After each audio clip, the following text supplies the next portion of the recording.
Hello and welcome to Fintech Focus TV with me, Toby. Another episode here of our COVID-19 special series. Today I'm delighted to be joined by two people for the very first time. It's a first on Fintech Focus TV. It's one of my favorite companies, FINBOURNE. I think they're an absolutely amazing business. And we're joined by CEO Thomas McHugh and Chris Farrell, the COO as well. So an amazing story you guys are on. Do you want to introduce yourselves and tell us a little bit about FINBOURNE, please? That sounds great. My name is Chris Farrell. My background is in investment banking, consulting, and startups. The general thread through all those is leading strategic initiatives and growing businesses to scale. Hey, I'm Tom McHugh. My background again is quite investment banking, and I'm financial markets focused on both the buy and sell side, doing everything from quantitative analytics through portfolio rebalancing. Fantastic. And look, FINBOURNE's been one of the sort of darlings of the fintech scene for a little while now, and your story's been sort of in stealth mode for a little bit, and it's starting to explode. The success of the business has been extraordinary over the last couple of years. Tell us a little bit about what you do and where you add value.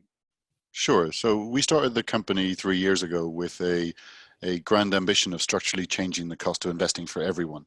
But not to do it in a way where we disrupted the market, but actually for a change to do it in a way where we make it more efficient. And what we mean by that is that we're going to give people all the tools they need to run their business efficiently, and we're going to do it in a way that is delivered to them in the channel they use. So we deliver software development kits in 5 languages, we deliver Excel add-ins, websites, whatever you need to optimize your process flows and make you more efficient. And so there's been value that's been added over a 3-year business, and it's been a sort of spectacular success story over that time so far, with real significant growth. Suddenly we come into this storm of Brexit followed by a global pandemic. Tell us a little bit about the sort of impact. You continue to grow, you're continuing to build the business and such. Like, it sounds like there's people who are still engaging and things seem okay. Tell us a little bit about the story so far through the last couple of months. Obviously, it's had an impact on our business, just like everybody else. Sure. The main areas of impact have to do with where we are hiring. Every year we take in internships and graduate cohorts, and see that's going to be reduced this year. Well, with regards to how we operate the business, by design, we've been able to operate this business, virtually because, we're in the cloud. We have no on-prem servers, and we can all operate in a virtual space. And actually, in fact, how we engage a lot with our clients, because we do have clients and potential clients all around the globe, is in that virtual space, whether it be our engagement from a PLC perspective, or our engagement from how we run our meetings, from our demos. We're built to operate in this environment. So as it relates to our business here, yeah, there has been some delays with some of those discussions with clients as they look introspectively into their businesses. But we really haven't seen a wholesale change in where the market is going and what needs to happen. And Tom, you started the business itself around a kitchen table from memory. Yes. And suddenly we all find ourselves back in living rooms and such like as well. How's the company adapted to that? You've been onboarding, you've been interviewing through virtually. Yeah, exactly. What Chris said. There's the way we're set up meant that it was almost zero disruption. What we've had to do is think carefully about how we can onboard people and bring value to them. We have a core ethos, which is everyone we hire is gonna get more from us than just money, right? They're gonna join us and they're gonna learn. They're gonna grow in some way, shape, or form. And that's led to the decision about sort of interns and graduates that we're going to reduce our focus there, because we're just not going to be in a place to sit with them and teach them and use whiteboards and explain to them as efficiently as we would otherwise be. But when it comes to experienced hires, well, most people we hire are pretty self-sufficient. Most of our engineers are actually more productive working from home because there's less meetings to distract them. And obviously it's had a bit of an effect on people who are out pounding the pavements and meeting clients. But there we've just immediately switched to virtual, and our clients have responded very well to it. So amazing. And staying on that sort of thing, that one of the things I note about your business is it has been a really attractive place to work. It has been a great culture, and the culture has been a cornerstone of that growth. Now with people in houses all over London and beyond, Tell us a little bit about how you've maintained that sort of connection and that sort of culture and that sort of look. I think that we've spoken before about the sort of purpose and driven doing cool things and changing an industry. How do you keep that sort of communication drum going? There's always a challenge, right? Because the people in the organization, that's our secret sauce, and we like to be efficient, productive in everything that we do. So jumping on calls and getting organized, the real danger there is that you become 100% transactional, and you forget about what makes this place a great place to work, which is that collaboration, the exchange of ideas, the insights you get from looking at the same problem through a different angle. And so I think we put some additional practices in place on a daily basis, whether it be additional stand-ups, additional reasons to interact other than to solve a problem, has really kind of helped us maintain and that trajectory in our culture, even in these times. There's a bit of understanding required during a time like this, right? As you well know, there's a bit of homeschooling to be done. So you have to allow people some flexibility, right? Like, and that's a two-way street. It's one of those things where I think if you're being rigid with people right now, it won't pay off in the long run. And as long as, I think the thing that we've seen with regular stand-ups to bookend the day and increased interaction with your colleagues, it keeps people sort of sane as much as anything else, right? It gives you a purpose, it gives you a meaning, it gives you a regular routine, because I think you can lose that unless you pay extra attention to it. And I think that's the sort of danger, because then people go into a space where they start worrying about stuff they probably shouldn't be worried about. So. Yeah, I mean, this is the interesting thing about home working, isn't it? And the sort of blurred lines between whether people are doing more and whether there's more stress or less stress, or more work-life balance or less, because you haven't got the commute and you haven't got the sort of bookends of either day and things. How are you guys managing that? So I think what we do is we do stand-ups at 9 o'clock in the morning and 6 o'clock in the evening as a rule. I mean, people are allowed to obviously move around that for a team, and that's sort of an attempt to give a bit of structure to it. Now, within that, like, we really don't care whether people sort of, are out in the middle of the day, whether we encourage, in fact, people to go and take walks. You see an awful lot on our Slack channels, people going away from the keyboard for 30 minutes, taking a walk. And then occasionally you see stuff like away from the keyboard for 30 minutes, taking a walk, forgot to do this since last week, right? So like you constantly have to, I think, be slightly vigilant to it. But there's no getting away from the fact that I found myself on calls at 10 o'clock at night, just trying to make sure that everyone's okay. Right? There is a little bit of bleed in terms of, the work life versus home life. But as I said, the most important thing is that the people are doing fine and that they're productive. And for us, it's that our people and our customers are doing fine and productive. And when that's true, everything else in terms of the rate of productivity is kind of secondary. Like, fundamentally, if you've hired the right people, you don't have to worry about trusting them. So. Absolutely. And how are you measuring that productivity? So there's all the usual measures, which is like, number of lines of code committed. Apologies. that's a bit of a joke for anyone who didn't get it. It's really much more about engagement, right? The productivity in that true respect, when it comes to having insightful engineering or insights into how to make our business efficient. Can't really be measured in anything more than are our clients successful, is the platform running, and are the people motivated and engaged, and are the features getting delivered on time. That's about as much as you can do. You can do gross error checks, and you really shouldn't be worried about overly measuring, active time at keyboards like Barclays tried to do, I think, a while ago. Yeah, I think that's an interesting question, and I think to Tom's points, right? It's not just about what we're delivering or the timeframes in which we're delivering, but how we're doing it. We're doing it together. We're not cutting corners. We're not sacrificing our culture or how we do things just because we're working in quite interesting times. And I think that's been our focus. Yeah, I think it's a fascinating time, isn't it? And I think as this sort of develops, there's a round table we've held at lunchtime today with a group of CTOs from across industry, from asset managers through to to banks, through to technology vendors. And I think there's a really interesting knock on as to how this was. And I think the overwhelming consensus from it was that we'd see a hell of a lot more flexibility and a bit more home working in the future. And people have been showing exactly that that you're hiring the right people, and that they'll get on and do the right job. And I think that's been a real plus point of this. Do you see that being something which you encourage more, that you see more, or is it going to be a by case basis? Well, the short answer is yeah. I think that this is the trend, right? The trend is, we've always had the capability to be able to work from home, and I think that for some time, maybe more specifically in the finance industry, there's always been a stigma of how much you do that for.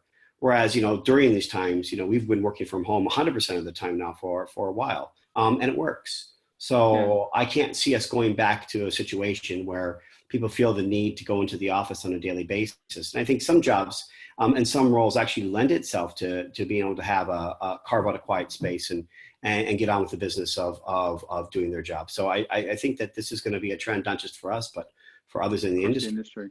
Yeah, absolutely. I agree with that. There's a pitfall that people need to watch out for when they do this, though, which is that the easiest thing to do is either extreme on the model, and the hard one to do is the blend, right? So and we've noticed this ourselves, right? So we talk about having all the infrastructure to be remote first. We've had it for a very long time, but what people have fed back to us is that when you've got 10 people sitting in an office and one person or two people on the screen dialing in, it doesn't really feel very collaborative. If you've got everyone dialing in, it does. And if you've got everyone in the office, it does.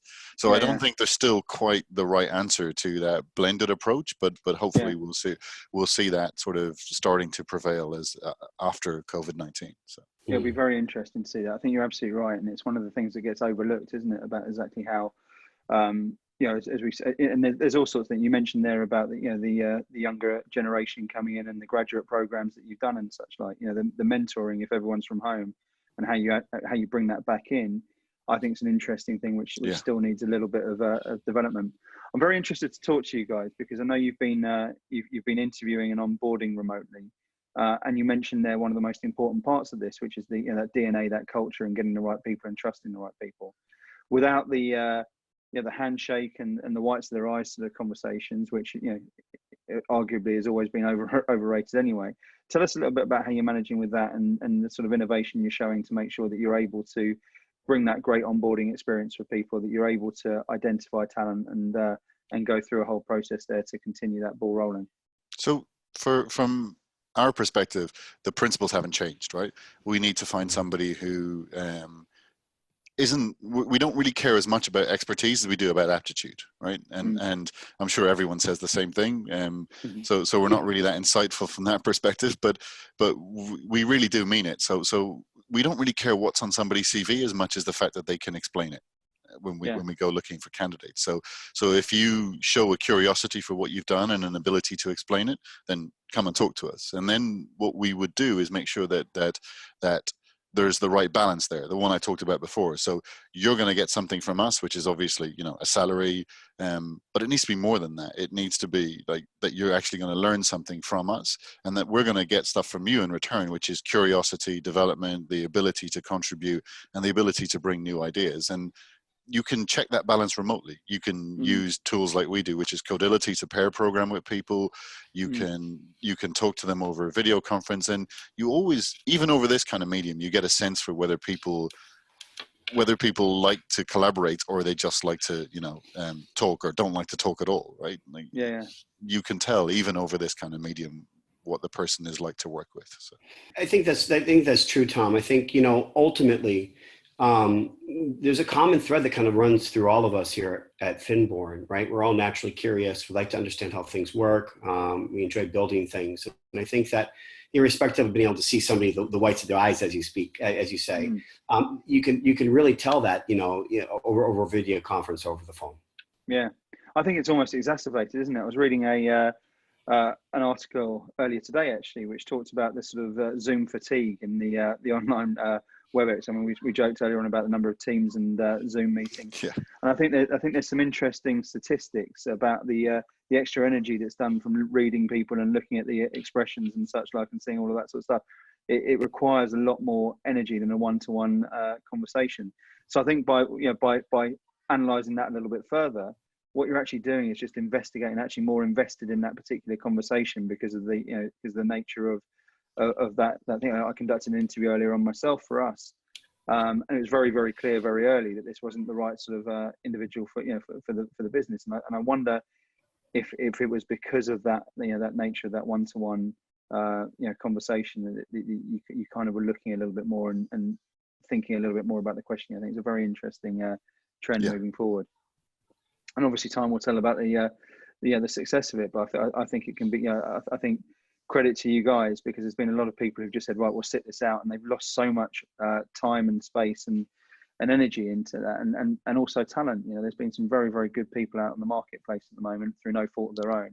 And I think the companies there that have been bold enough to to go after that have got a very much an advantage in it as well.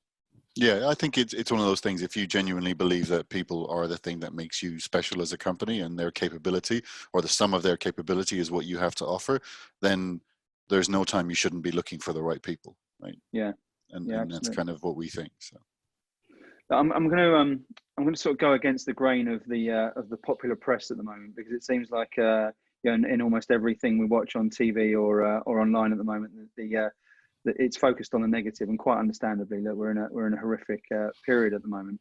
But I also want to focus on the positives, and there are positives that can come out of that, and for people who are watching this to be able to learn and understand a little bit about where the opportunities are that are going to arise from this, and where your view of the future is. What do you see coming out of this? Where do you see the opportunities in the marketplace, and what's it mean for FINBOURNE? From our perspective, we see, if anything, this is going to accelerate the need for the cost of investing to go down. It's going to accelerate sort of the move to passive investing, the fee compression, the need for efficiency, all the things that we already knew were trends. We also think it's going to accelerate that move to cloud.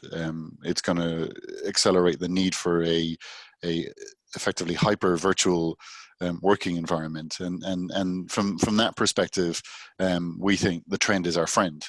And other than that, I think it's also gonna in the short term at least, sort of the danger side of it is that it brings back a little bit of nationalism, right? So there isn't as much international travel, and we lose a little bit of that sort of global community that's helped with sort of idea generation and cultural exchange. And I think that's probably a little bit on the negative. It'll take a few years for everybody to get back, I think, to the point where they travel as much as they did before. Yeah. But from our business perspective, I think this shouldn't do us too much damage. I think that isn't true everywhere, but I think for us it shouldn't be too much of a headwind. Well, I think across technology we're seeing that story, aren't we? I mean, I've been talking to numerous different people, and I think the thing that's really sort of stuck in my head over the last week or two has been this concept of the speed of evolution of digital adaptation, particularly in the financial services space. It has been battling for years and years and years, hasn't it, to fully adopt cloud. It's been battling for years to speed up procurement processes that are going to help investment managers and banks in particular to get good technology into action. And I think if there's a legacy from this, it's the speed of digital adoption that we're seeing, that just shows how imperative it is to C-level conversation within large companies to recognise the benefits of all this. And I was having a chat with someone in San Francisco yesterday about open source and how that can really fully adopt itself into the financial services sector at the moment. We're talking about cloud in almost every conversation I'm talking about at the moment, video technology and comms around there. There are huge opportunities for a rapid, and I'm personally of the belief of 10 years worth of innovation at the moment. I think it's that ability for people to adopt that is I think one of the great legacies that we're looking at within this, and even working practices and such like. It's very exciting, I think, in terms of what it can mean for the future, particularly for nimble businesses like yourselves who can showcase the benefits. Yeah, I think the gap, what it's also shown people is that the gap between a nimble business and one that is slightly more traditional is just choosing the right tool set. It's not really people are typically afraid of, could everyone work from home? Could we be virtual? And you can't lose your security concerns, right? So in the financial industry, most institutions that exist do so with the trust of their customers that they're going to look after their data, right? And you can't throw that away. So people, whilst they will realize it's now possible, will still have to give sort of the appropriate level of due diligence to the security of their customers' data. So it will take a little bit of time, I think, but I think the trend is definitely there. Yeah, I think that's right, Tom. I think, that's the reason why this is an evolution, not a revolution, right? We're here to make people more efficient, more productive. We're not here to disrupt anything, right? Because the customers of our customers trust with them. You're going to keep their data safe, and they're going to keep their money safe, and that you're going to be there as stewards in the industry. So yeah, I do think that this is an evolution. I think that there's that evolution revolution piece has been it's been mooted for quite some time about the fintech revolution. Is this what's actually happening? Is it is it an evolution?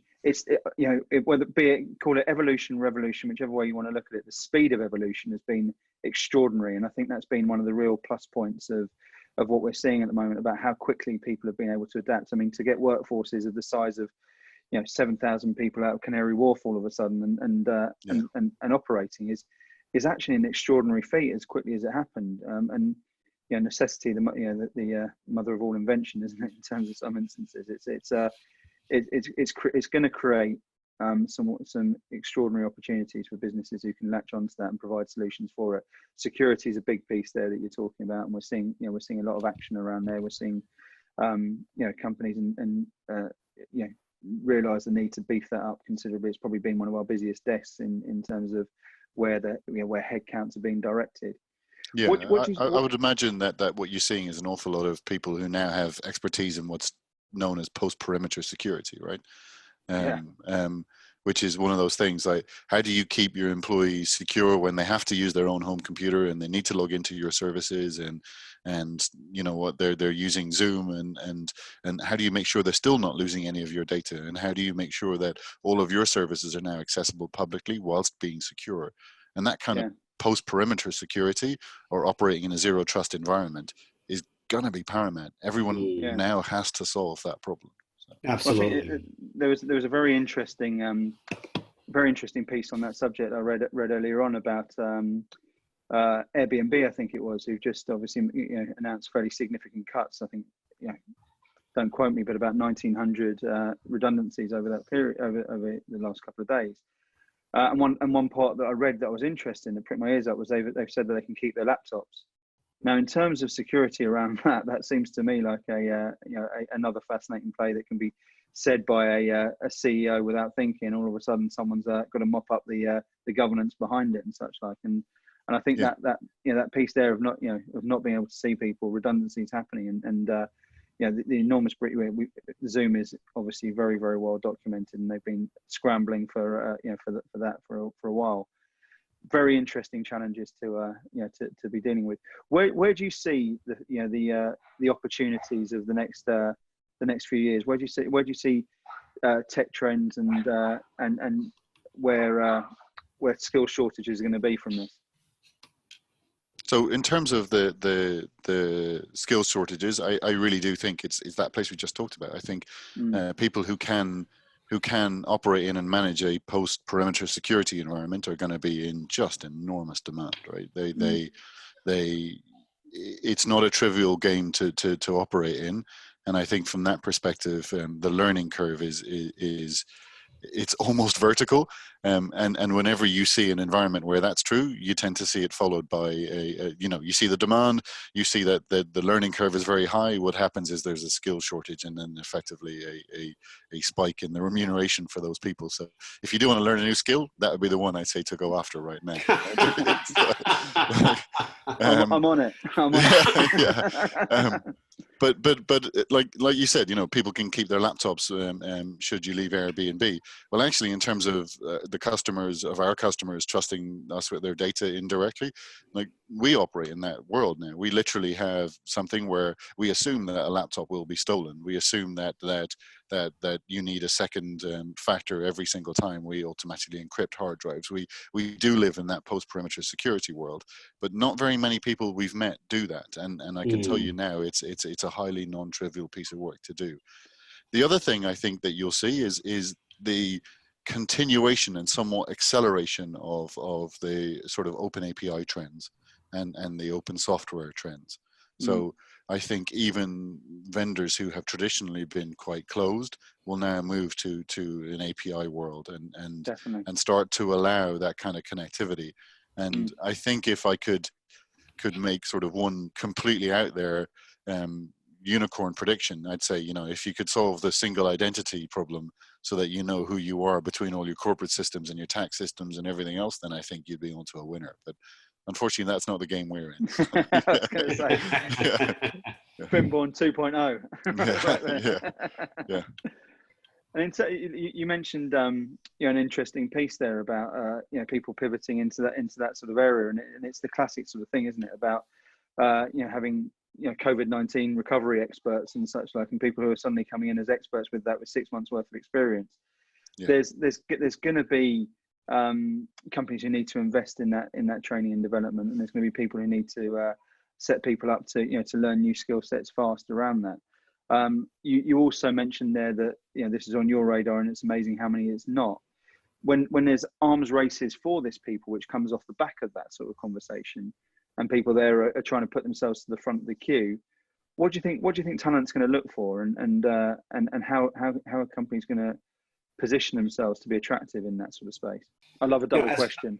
Yeah, double question. I mean, you kind of are as you are. I mean, you know, we're not changing our spots in terms of the type of people that we want to hire and the culture that we're trying to create here at FINBOURNE. You know, we're looking for people not just with that aptitude, but that fit to our culture and really coming with that care factor or that, you know, personal pride to want to do good work and solve problems with other people. So differentiating yourself is really just kind of living that day by day. Because it's not just about finding the people, it's about being able to retain them along the journey as you grow and as you scale.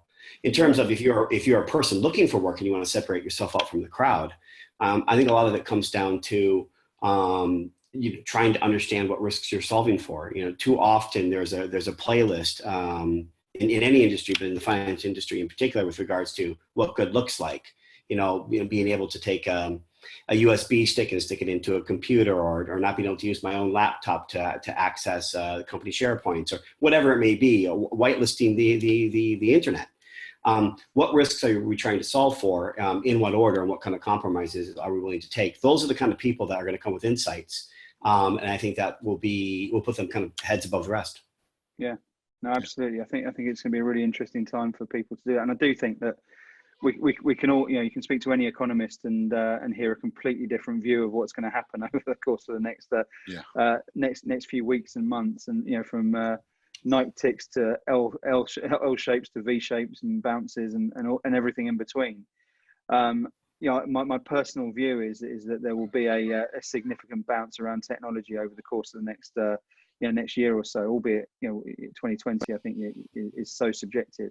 2021 to me looks like a year where there'll be catch up, and there'll be a significant need for companies to add to technology teams. And I think it's going to be really interesting to see what people do to give that story, and to be a business that people want to join, and give a story that people want to be a part of. Yeah, I do think when the way people tackle it this time, I hope will be different to previously, because previously what you would have seen is, you know, what I need now is some BCP experts, and then what you do is you go out and you hire people who've done BCP for 15 years. Whereas actually, I think hopefully this thing has proven that BCP should be something that's lived all the time, right? Like, we should have some people working from home all the time, and you should know what your up and down scale factors are. And ideally, you make as much of your workforce virtual for as much of the time as you can, whilst maintaining productivity. And I think hopefully that will be the change. So. Yeah, no, I agree with that. Look, I've also noticed that it feels like we've been talking for about 5 minutes, and I could go on forever, but I know we're on the clock slightly, and we've been chatting non-stop. I've got about 15,000 different angles I can go down, and I want to make sure that people are understanding a little bit about you. Tell us what's exciting about FINBOURNE at the moment. What's coming up? What should people be looking out for? Sure. So as you said, we've been in stealth mode for a few years, and the reasoning for that, and you sort of see this a lot with startups, is they say really big things and then don't really back them up. And from our perspective, we're very much a company who wants to deliver quality product and a quality working environment and a safe quality experience for everybody who interacts with us. And from that perspective, we have our public APIs out there. We've launched our product so that you can sign up to it for free for 90 days. And what we're seeing off the back of that is that sort of inflection point where people are starting to believe that what we've built is real, because to some extent it sort of sounds fantastical, right? We've built this investment management or asset management platform that allows you to manage all the data you need for that kind of business, and allows you to see its entire history at any point in time and reproduce the state of it and deliver it over every channel that you need, and it definitely will make you more productive. And I'm so far off the fantastical end of things at the minute that sometimes people go, yeah, right. But actually what we're seeing now is that people understand that we have built that. And then what we're starting to see is this much bigger interaction with our client base. And for us, it's just more of that, like more of trying to make our clients productive and help them to increase the efficiency of their business. Yeah, look, I smile every time I hear the story, because I just think it's I think it just does everything right as a company, and it's been brilliant to see that sort of curve and growth of the business, and just see the success you guys are having, and to be able to actually say that sort of thing and to live it and breathe it is a phenomenal achievement. So, I'll describe it, Toby, as there's somebody who once described it from Intercom, which is like, it's a bit like a swan. To some extent, we sort of externally look like we're doing some good stuff, but underneath the bottom of it, loads of mad stuff's happening, and we're pedaling like crazy and failing all over the place. But as long as we can keep the bit that our customers experience to be of the high quality we want, then it doesn't matter kind of what paddling is happening underneeth. That's fun and exciting for the people who are on the inside. So. anyway it takes, whatever it takes. It's been brilliant to see it. And Chris, tell us how people should, if someone's listening to this and wanting to get involved in the story, or to find out a little bit more about the company and saying, what, that's something I need in my business at the moment. What's the best way of getting hold of you guys? Well, that's a really good question. We're building an open investment management platform, right? And the key word there is open. You can come to our website and you can point and click and sign up and have an account. No need to sit there and pump in a bunch of information and ask for a demo that we're going to give to you in 2 or 3 weeks' time. You can touch it, you can see it, you can feel it. You can put your own data in it. We have started our accounts with market data already in there, so that you can get ready and see how your accounts stack up in the Lucid framework. We have a tremendous amount of collateral online that you can take a look at, or you can just give us a call. We always like to have a conversation with regards to what people like to do, how they want to do it, and how we can help. Yeah. Guys, it's been an absolute pleasure as always. And listen, carry on the great work. It's lovely speaking to you. Thanks so much for sharing your wisdom and advice and stories. And I hope everyone who's been watching at home has enjoyed it as much as I have. Guys, I shall see you all very soon. And let's bump into you around the village, Tom. Yep. Thanks, Toby. Catch up soon. Cheers. Thanks, guys. Thank you. Right. Cheers. Bye now.